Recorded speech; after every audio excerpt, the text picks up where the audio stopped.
Hello doctor বাবুরা, তোমাদের সবাইকে শারদ শুভেচ্ছা, অফুরান অভিনন্দন। তোমরা এই শারদ শুভেচ্ছা নাও এই কারণ এই শারদ শুভেচ্ছা হলো সেই বীর দর্পে বলিয়ান হয়ে অসুরবধের যে যাত্রা, সেই যাত্রার একেবারে চূড়ান্ত পর্বে যেন তোমরা খুব তাড়াতাড়ি পৌঁছে যাও এবং সেই অসুরবধটা হয়, সেই জন্য শুভেচ্ছা। এতদিন এর আগে অবধি আমি তোমাদের প্রচন্ড ক্রিটিসাইজ করছিলাম। আমি জানি না আমার এই ভিডিও তোমাদের কাছে গিয়ে পৌঁছাবে কিনা, কিন্তু যদি পৌঁছায় ওই ভিডিওটা, তাহলে দেখো যে আমি বলছিলাম যে তোমরা বেটিং অ্যারাউন্ড দ্য বুশ করছো, তোমরা ডাইরেক্ট হচ্ছ না। কিন্তু অভিনন্দন ডক্টর দেবাশিসকে, যিনি কিনা ফাইনালি বললেন যে আমাদের আন্দোলনটা সরকারের বিরুদ্ধে। ফাইনালি তোমরা উচ্চারণ করলে। এই উচ্চারণটা শোনার জন্য মন আকুল এবং উদ্গ্রীব হয়েছিল। সরকারের বিরুদ্ধে এবং আরো স্পেসিফিক্যালি একজনের বিরুদ্ধে, যিনি কিনা ভোটে জিততে না পারলে সেই অঞ্চলে দুর্গাপুজো অবধি বন্ধ করে দিতে পারেন তার প্রশাসনিক ক্ষমতায়। একটা ডাক্তার মারা গেলে, ধর্ষিতা হলে, খুন হলে, তার স্বার্থ যদি সেখানে জড়িত থাকে এবং তার দলের স্বার্থ যদি সেখানে জড়িত থাকে, সেই প্রমাণকে তিনি অবলীলাক্রমে মাসল পাওয়ার দিয়ে অ্যাবলিশ করে দিতে পারেন। এই রকম যার মেন্টালিটি, তার মেন্টালিটিকে ডাক্তারবাবুরা 5টা ডাক্তার অনশন করে মরে গেলেও চেঞ্জ করতে পারবে না। সুতরাং তোমাদের মরামরি চলবে না। অনশন ডাজন্ট ওয়ার্ক। উনি দেখিয়েছেন যে অনশন করেও 16-17 দিন টিকে থাকতে গেলে কি করতে হয়, পেছনে গিয়ে আন্দোলন মঞ্চের পেছনে 5 স্টার খেয়ে নিতে হয়। লুকিয়ে যেই তলায় যেই আসন টাসন পাতা থাকে, যার উপরে বসে ধর্না দেওয়া হয়, তার ভেতরে খাবার দাবার লুকিয়ে রাখা হয় রাত্রির অন্ধকারে। তোমরাও খেয়ে দিয়ে নিও, কারণ তোমাদের বাঁচতে হবে, তোমাদের অসুরের সঙ্গে যুদ্ধ করতে হবে।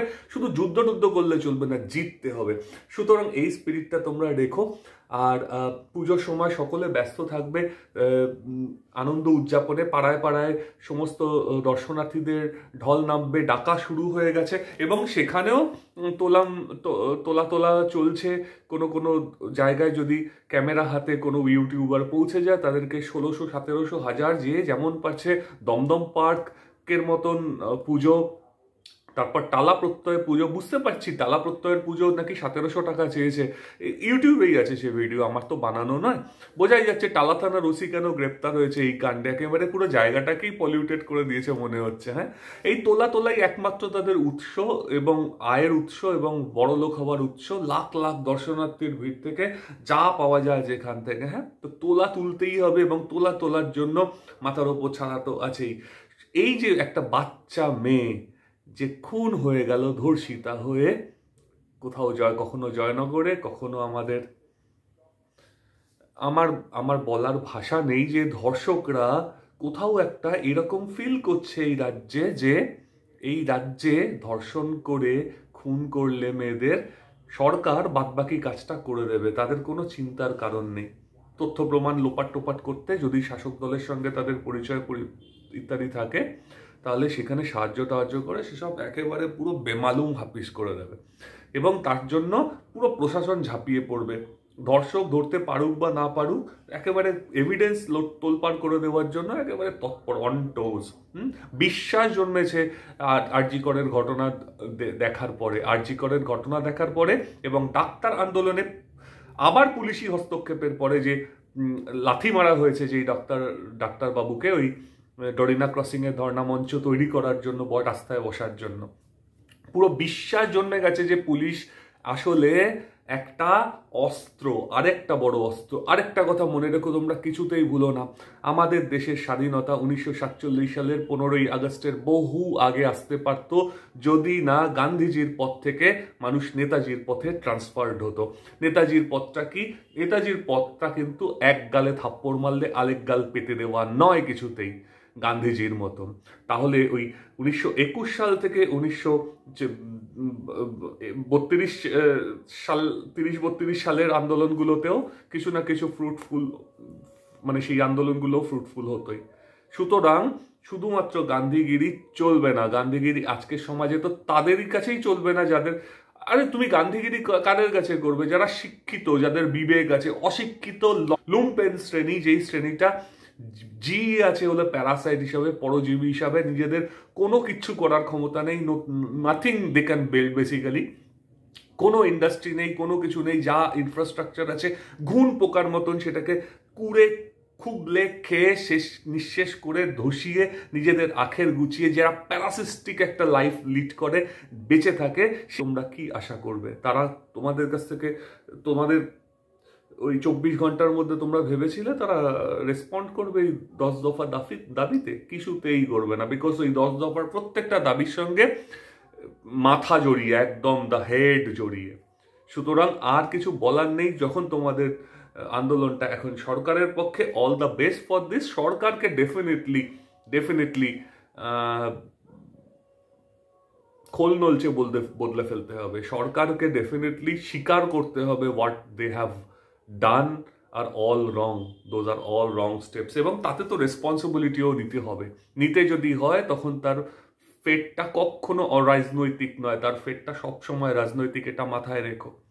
একটা ছোট্ট গন্ডগ্রাম, যেই গন্ডগ্রামে 60 লাখ লোক, চাষিরা নিজেদের ফুল চাষ বন্ধ করে জমা করে একটা বিরাট বড় 112 ফুটের থেকে 125 ফুটের মূর্তি তৈরি করবে। সেই গ্রামের আশেপাশের জায়গাটাতে নদিয়াতে হেরে গেছে বলে তারা যদি এই রকমের রিভেঞ্জ দিতে পারে, লোকগুলো কান্নাকাটি করছে তাদের মহালয়াতে এই বিসর্জন, বলিহারি যাই আমাদের এই আইন আদালত ইত্যাদির, যারা কিনা এই সমস্ত রিসিভিং এন্ডগুলোকে, পুয়ার কমিউনিটিটাকে হেল্প করতে পারে না, শেল্টার দিতে পারে না, তাহলে কিসের ন্যায় আমরা আশা করি? কোন জায়গা থেকে আশা করি?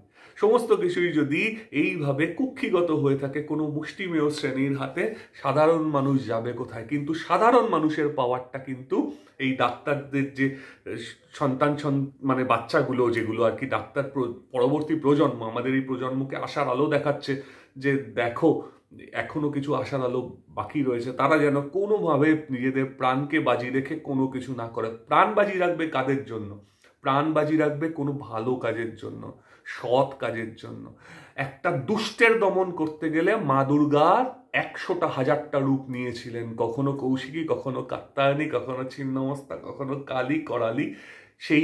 সেই মা যেন সেই শক্তিটা তোমাদের দেন, যাতে নাকি সমস্ত রূপ, যে কোনো দশমহাবিদ্যার 10টা মহাবিদ্যায় কিন্তু কিছু না কিছু সিগনিফাই করছে। 10টা মহাবিদ্যা, সে ধূমাবতী হোক, তোমরা অনেক কমলা রূপ ধারণ করে রয়েছে, অনেক অনেক সেই আসলে ভদ্রগড়ের ছেলে পেলে, তো ভদ্রগড়ের ছেলে পেলেদের এই শিক্ষা নেই। খুব ভালো করেছে ওই 27টা প্লাস 10টা 37টা নাম রিভিল করে। তোমাদের বহু আগে প্রথম দিকে এই নামগুলো রিভিল করা উচিত ছিল, তাহলে হয়তো আরো হেসেনমেন্ট হতো। আর আরো একজোট হয়ে তোমাদের বলা উচিত ছিল যে তোমাদের আন্দোলনটা আসলে কার বিরুদ্ধে। সেইটা যদি সুগার কোটেড ওয়েতে বলেছো তোমরা ডেফিনেটলি, কিন্তু তাতে কিছু হয়নি। তিনি এখন ডান্ডিয়া নাচছেন এমন নির্লজ্জের মতন, যেখানে কিনা একটা 9 বছরের বাচ্চা, ক্লাস 9-এর 9 বছরের বাচ্চা, একটা বাচ্চা শিশু, মেয়ে হলেই হলো না, মেয়ে হলেই হলো, তাকে ধর্ষণ করার, তাকে খুন করার অধিকার জন্মে যাচ্ছে।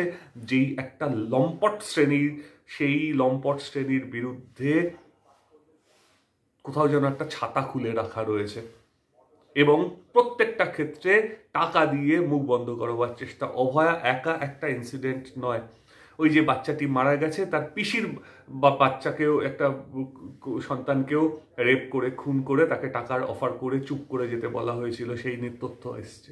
এই যেখানে অবস্থা, যেখানে ধর্ষণ এবং খুনের একটা কম্পেনসেশন দিয়ে চুপ করে যেতে বলা হয়, তার মানে সেখানকার বেস কত নড়বড়ে, কত বেসড একটা স্টেটাসে রয়েছে সেটা ভাবতে পারো? চিন্তা করলে গা হাত পা থেকে মানে মানে কিছু বলার থাকে না, রাগে এমন গা শিরশির করে। সেক্ষেত্রে তোমরা ভাইরা, বোনরা, আশার আলো, তোমাদেরকে পথ দেখাতে হবে। এই মুমূর্ষু জাতটাকে, এই মুমূর্ষু স্টেটটাকে তোমাদের কিন্তু নিজেদেরকে সামলে, তবে কোনো অমরণ টমরণ নয়, কোনো কিছু নয়, কিচ্ছু যায় আসবে না, কিচ্ছু না। খুনের রাজনীতি, রক্তের রাজনীতি, তার উপরে এর বেসিস, এটার উপর বেস করে এদের ইমারত তৈরি হয়েছে। এই ইমারতকে ভাঙতে গেলে তাদেরকে ভিত খোল নলচে ভেঙে ভিত দিয়ে নড়াতে হবে, এবং সেটা কখনো মিউ মিউ করলে চলবে না। All the best.